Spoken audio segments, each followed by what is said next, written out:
Restaurant season is presented to you by Happy Chef, the reservation system you own. Create a free unlimited account on happychef.cloud. Every exceptional restaurant has a story, but behind the dining room, the dishes and the reviews are hundreds of decisions about money, people, design, ambition, and survival. Restaurant season tells those stories, one chapter at a time. This season, opening a restaurant. Let's begin. Episode 9, We Did Tell You. We did. Sofia's answer stayed between them. Emma was still sitting at table 6, the dining room almost empty around her, while the last sounds of closing came from the kitchen. Emma asked what she meant. Sofia said Elena had been talking about the hours for weeks, not dramatically and not as a complaint that demanded a meeting. She had asked about the rota, about whether senior servers would eventually have more authority, and about why decisions she used to make herself now seemed to require approval. Emma said Elena had never told her she was going to leave. Sofia agreed. That was not the same as saying nothing was wrong. Emma leaned back in the chair and said she was in the restaurant every night. She saw Elena every service, spoke to her, asked if she was okay. Sofia said she knew. Being there was not the same as hearing everything. For months, being present had been one of the ways Emma measured whether she was doing the job properly. When something went wrong, she was there. When someone needed an answer, she had one. And when service began to slip, she could usually see it before anyone else. Sofia said that was part of the problem. Emma asked how being useful had become a problem. Sofia said, because it worked. When a server asked Emma a question, Emma answered faster than sending them back to Sofia. When a table needed a decision, Emma made it. When a procedure was unclear, Emma rewrote it. And when the team was under pressure, Emma stepped in and made the pressure disappear. Each decision was reasonable. Together they had taught the restaurant something. If the question mattered, find Emma. Emma said she had repeatedly told people to go through Sofia. Sofia said yes. Then Emma had continued answering them when they did not. The distinction irritated Emma because she recognized it. She remembered the rehearsal before opening, when a server had walked past Sofia to ask whether a table could delay its next course. She remembered telling Sofia that the team should come to her, then solving another reservation problem herself later that evening. She remembered the management meetings. One moved because of a supplier, another shortened because service needed her, one canceled entirely while she and Luca worked on the menu. Then she remembered Elena standing at the office door asking about the rota. Send it to Sofia, she had said. We'll look at it later. They never had. Emma asked Sofia whether Elena's resignation was her fault. Sofia said she did not know how to answer that. Emma said she wanted an honest answer. Sofia said the honest answer was that Elena had several reasons to leave. The hours were hard. Another restaurant had offered her a clearer role, and Luna was still new enough that almost everything required more energy than it eventually should. Then Sofia added that Emma had made one part worse. Uncertainty.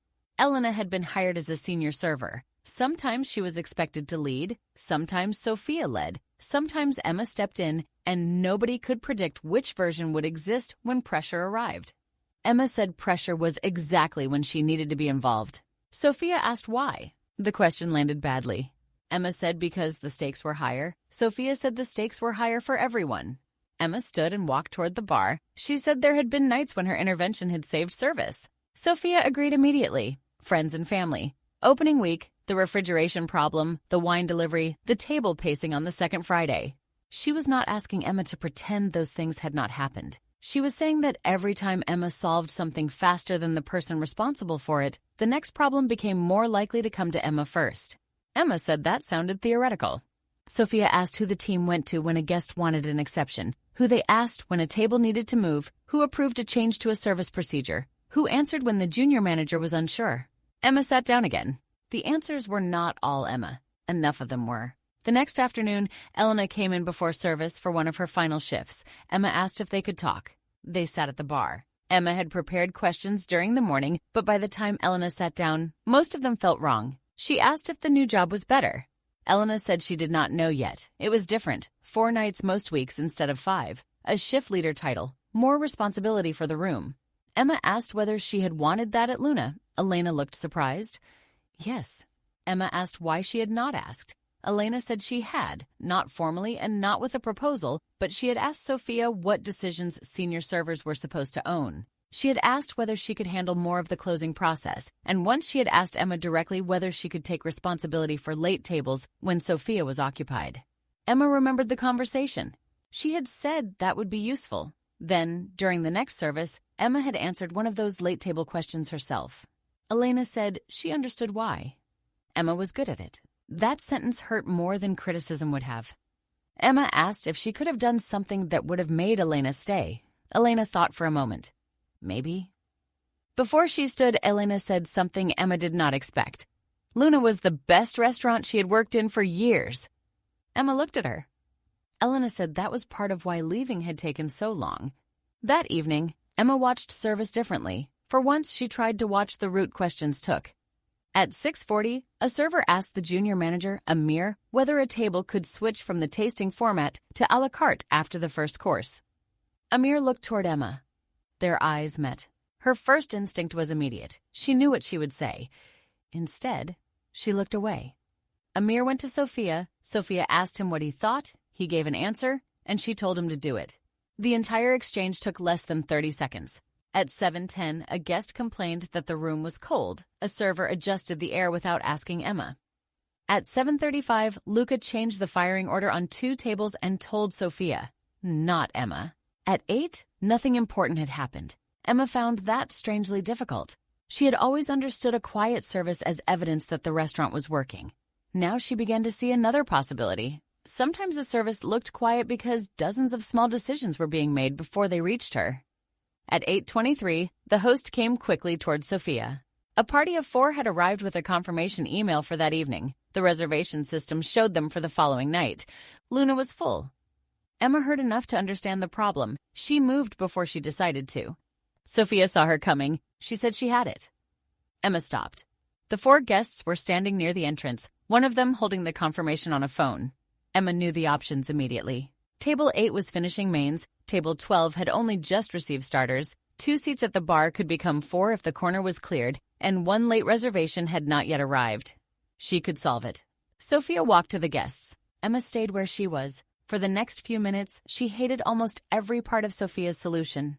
Sofia did not promise a table immediately and did not move anyone already seated. She apologized, checked the confirmation herself, told the guests Luna had made the error, then offered them drinks at the bar and said she could seat them in approximately 30 minutes if they were willing to wait. Emma would have said 20. Sofia said 30. The guests agreed. Sofia asked Amir to take over the arrival and decide what to send with the drinks. Amir hesitated, then sent 2 small snacks from the kitchen. Emma would have sent champagne. The guests seemed happy with the snacks. Then, table 8 ordered another bottle of wine. Emma saw the plan change and stepped toward Sofia again. Sofia was already speaking to the host, and they moved the waiting party to a small standing area near the front, called 1 later reservation before they left home and asked them to arrive 10 minutes later, then asked Luca whether he could adjust the next sequence if the 4 top sat late. Luca said yes. Nobody asked Emma. At 9:05, the party sat. They had waited longer than Sofia first hoped, and they were still smiling. During dessert, one of them asked to speak to the manager. Emma felt herself move again. Amir went instead. The guests thanked him for how the mistake had been handled.